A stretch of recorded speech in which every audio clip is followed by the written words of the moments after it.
Hello everyone, welcome back to our channel. तो उम्मीद है कि आप सब खैरियत से होंगे। तो आज इस वीडियो पर रिएक्ट करने जाने हैं। अगेन ये एक सर प्रशांत धवन की वीडियो है।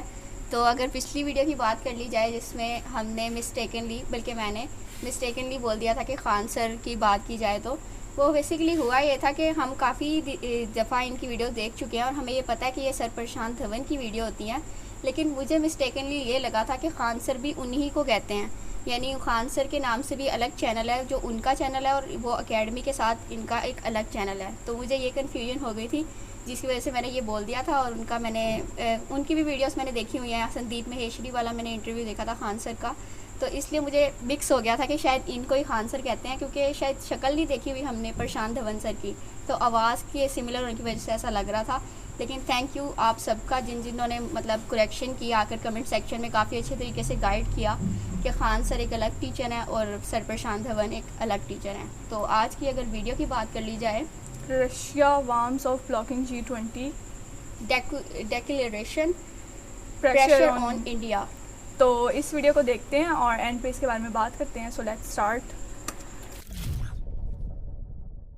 नमस्कार and welcome you all to world affairs. मैं हूं प्रशांत धवन। नाउ रिसेंटली आपने इस टॉपिक से रिलेटेड बहुत सारे आर्टिकल्स पढ़े होंगे, रिपोर्ट्स देखी होंगी कि रशिया इंडिया का जो G20 समिट है इसका डिक्लेरेशन ब्लॉक कर सकता है। यहां पर आप देख पाओगे ये बात एक्चुअली रशिया के जो विदेश मंत्री हैं लावरोव, इन्होंने ऑफिशियली कही है कि हम G20 का डिक्लेरेशन, G20 समिट इस बार भारत में हो रहा है, सितंबर महीना स्टार्ट हो चुका है, 9 से लेकर 10 तारीख ये वो डेट्स हैं जब G20 समिट इंडिया में होगा।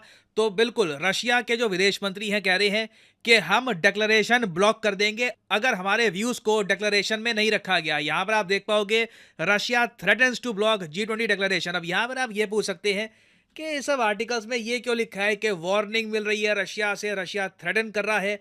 अगर मान लो G20 समिट में एक डिक्लेरेशन नहीं निकलता, डिक्लेरेशन का मतलब है ये भी समझ लो, चाहे कोई भी समिट हो, G7 समिट हो, G20 हो, ब्रिक्स का समिट हो, किसी भी समिट में ना जब सारे वर्ल्ड लीडर्स इकट्ठा आते हैं तब उसके बाद सामने आता है एक डिक्लेरेशन, एक आप कह लीजिए सेट होता है डॉक्यूमेंट्स का। वहां पर वो सब पॉइंट्स मेंशन किए होते हैं जिनको लेकर सारे वर्ल्ड लीडर्स जो समिट के लिए इकट्ठा हुए थे वो एग्री करते हैं।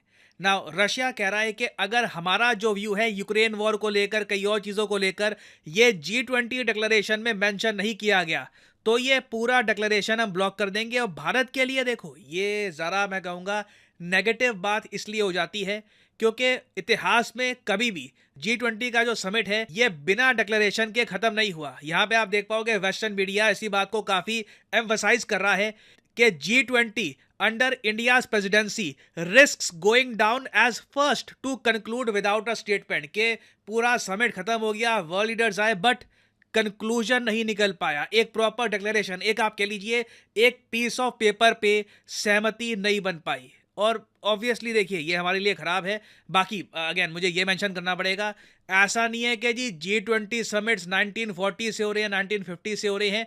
G20 एक रिलेटिवली नया ग्रुप है। इनके जो समिट्स हैं, ऑफिशियल समिट्स, ये 2008 से होने शुरू हुए थे। इंडिया अपने इतिहास में पहली बार G20 समिट होस्ट कर रहा है। तो अब हमारे पर्सपेक्टिव से देखो ना तो ये नेगेटिव बात है कि हमने G20 समिट होस्ट किया, वर्ल्ड लीडर्स आए। एक्चुअली अभी ये भी पता नहीं है कि वर्ल्ड लीडर्स आएंगे या नहीं आएंगे, सब वर्ल्ड लीडर्स आएंगे नहीं आएंगे, क्योंकि व्लादिमीर पुतिन ने एक झटका ये दे दिया है।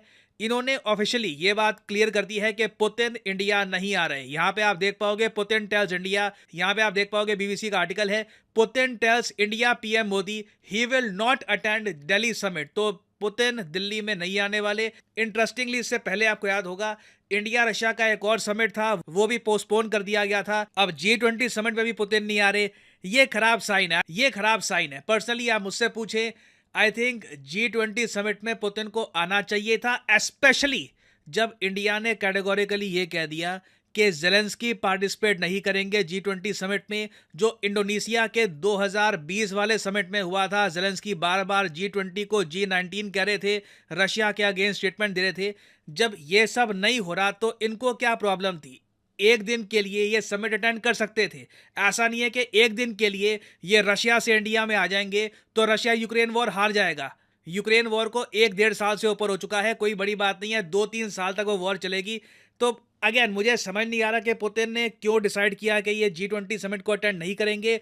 उससे ज़्यादा अजीब बात अब ये भी है कि शी जिनपिंग ने भी संकेत देने स्टार्ट कर दिए हैं कि ये इंडिया के G20 समिट को स्किप करेंगे। बाय द वे मैं ये ऐड कर दूं कि रशिया चाइना के जो मेन लीडर्स हैं, प्रेसिडेंट्स हैं, अगर ये G20 में नहीं आते तो इसका मतलब ये नहीं है कि रशिया और चाइना बॉयकॉट कर रहे हैं इंडिया के समिट को या फिर ये पार्टिसिपेट नहीं करेंगे। रशिया की तरफ से जैसे मैंने आपको बताया उनके जो विदेश मंत्री हैं लावरोव वो आएंगे।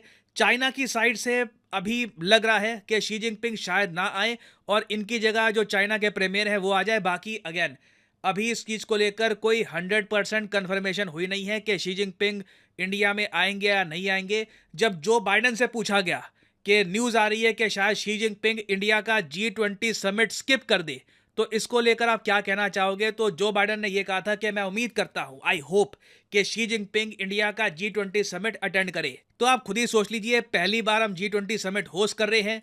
रशिया चाइना के प्रेसिडेंट अगर यहां पर नहीं आते और साथ ही साथ कोई डिक्लेरेशन भी निकल के नहीं आता, this is not good for India. और यहाँ पे ऑफ कोर्स आपका क्वेश्चन होगा, मगर रशिया को प्रॉब्लम क्या है? जब जेलेंस्की को भी हम यहाँ पे इनवाइट नहीं कर रहे, यूक्रेन की पार्टिसिपेशन नहीं हो रही, तो इनको डिक्लेरेशन में कौन सी चीज चाहिए? किस चीज को लेकर रशिया इतना सेंसिटिव है? तो डिस्कस करेंगे ये टॉपिक इन डेप्थ। मगर आगे बढ़ने से पहले आपसे क्वेश्चन पूछूंगा। क्वेश्चन ये है कि जो G20 समिट इंडिया होस्ट कर रहा है इस बार, इसका थीम क्या है? इस टॉपिक से रिलेटेड मैंने एक अलग से डेडिकेटेड वीडियो अपलोड करी थी, तो आपको पता होना चाहिए इसका आंसर। ये है यहाँ पे आपकी ऑप्शंस। कमेंट सेक्शन में करिए उत्तर, सही आंसर मैं आपको दूंगा वीडियो के एंड में। ओके, तो ये सारा जो इशू है ना, ये शुरू हुआ था 2022 में। और अगेन आप जब ये पूरा इशू एक बार समझोगे, आप खुद सोचोगे कि रशिया का ऑपोजिशन जो है ना थोड़ा सा अजीब है, क्योंकि 2022 में इनका स्टांस कुछ और था, अब कुछ और हो गया है। 2022 में G20 समिट होस्ट किया इंडोनेशिया देश ने। इंडोनेशिया के बाली में G20 समिट हुआ। नाउ इस समिट में एक डिक्लेरेशन सामने आया। डिक्लेरेशन क्या होता है आप जान चुके हैं। अब इस डिक्लेरेशन में ना कई बार यूक्रेन वॉर का मेंशन किया गया।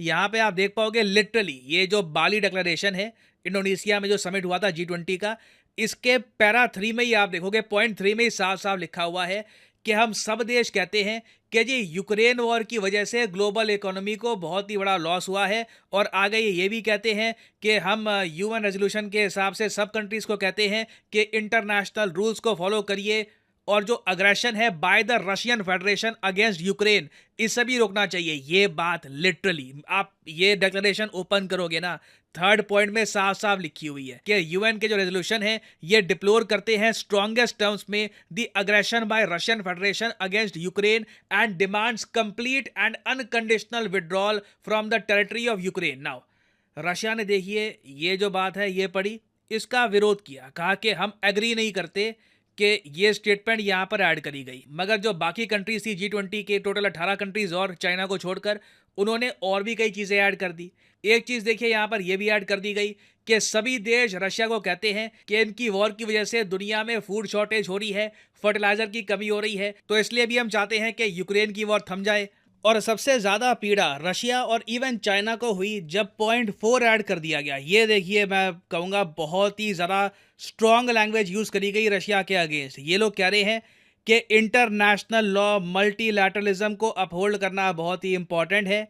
आगे ये भी ऐड कर दिया कि जी यूज़ और threat of nuclear weapons is inadmissible, the peaceful resolution of conflicts, efforts to address crisis as well as diplomacy dialogue are all vital। और लास्ट में ना पीएम मोदी की जो लाइन थी, जो पीएम मोदी ने कहा था व्लादिमीर पुतिन के सामने बैठकर कि today's era is not the era of war, ये भी ना ऐड कर दी गई इस डिक्लेरेशन में। उस वक्त बहुत न्यूज़ बनी थी कि पीएम मोदी ने जो पुतिन को कहा था वो डायरेक्टली यहाँ पर ऐड कर दिया है। तो देखिए रशिया ये सब चीज़ों को लेकर ना खुश नहीं है। बट एट दैट टाइम 2022 में ये डिक्लेरेशन इवेंचुअली अडॉप्ट कर लिया गया था। इधर आप देख पाओगे article, G20 leaders declaration denounces Russian aggression on Ukraine. अच्छे से रशिया की निंदा करी गई इस डिक्लेरेशन में। और यहाँ पे आप देख पाओगे 2 दिन तक मामला अटका रहा कि डिक्लेरेशन पास होगा नहीं होगा। इन दी एंड मेजॉरिटी मेंबर्स जो रशिया की निंदा कर रहे थे, इस बात को एक्नॉलेज करते हुए डिक्लेरेशन को अडॉप्ट कर लिया गया। हालांकि ये भी लिखा गया यहाँ पर कि रशिया और चाइना बहुत सी स्टेटमेंट्स को लेकर एग्री नहीं करते। अब रशिया का देखिए मेन कंसर्न यही है कि ये सारी जो लैंग्वेज है ना, ये जो इंडिया में G20 समिट होगा उसमें भी मेंशन ना कर दी जाए, तब दिक्कत आ जाएगी। और यहाँ पे आप देख पाओगे जो रशिया के एम्बेसडर हैं टू इंडिया, इन्होंने हाल ही में ये भी कहा है कि यूक्रेन इशू को लेकर कोई अभी तक समझौता कंसेंसस डेवलप नहीं हो पाया, इसे ऑल टुगेदर ना डिक्लेरेशन से, कम्युनिक जो आप कह लीजिए डिक्लेरेशन है, इससे रिमूव कर देना चाहिए। अब यहाँ पे आप एक क्वेश्चन पूछ सकते हैं कि रशिया का ये काहे का लॉजिक हो गया कि 2022 में जो इंडोनेशिया का डिक्लेरेशन है उसको ब्लॉक नहीं किया, मगर जो इंडिया में हो रहा है G20 समिट उसके डिक्लेरेशन को ब्लॉक कर देंगे। देखिए, इसके पीछे रशिया का भी एक तर्क है। इनका कहना यह है कि हम लोग तो आज के समय वॉर ख़त्म करना चाहते हैं। अगर इंडिया कहता है कि this is not an era of war, हम भी एग्री करते हैं, हम वॉर चाहते ही नहीं है। हम तो कह रहे हैं यूक्रेन के साथ कि बैठकर एक डिसाइड करते हैं कि ये वॉर ख़त्म कैसे करें, मगर यूक्रेन वॉर आगे कंटिन्यू करना चाहता है। यूक्रेन को F-16 चाहिए और ज़्यादा फाइटर जेट्स चाहिए, इनको लड़ना है रशिया से। ड्रोन से ये लोग अटैक कर रहे हैं, हमारे जो ब्रिजेस हैं क्राइमिया के आसपास उन पे अटैक्स हो रहे हैं।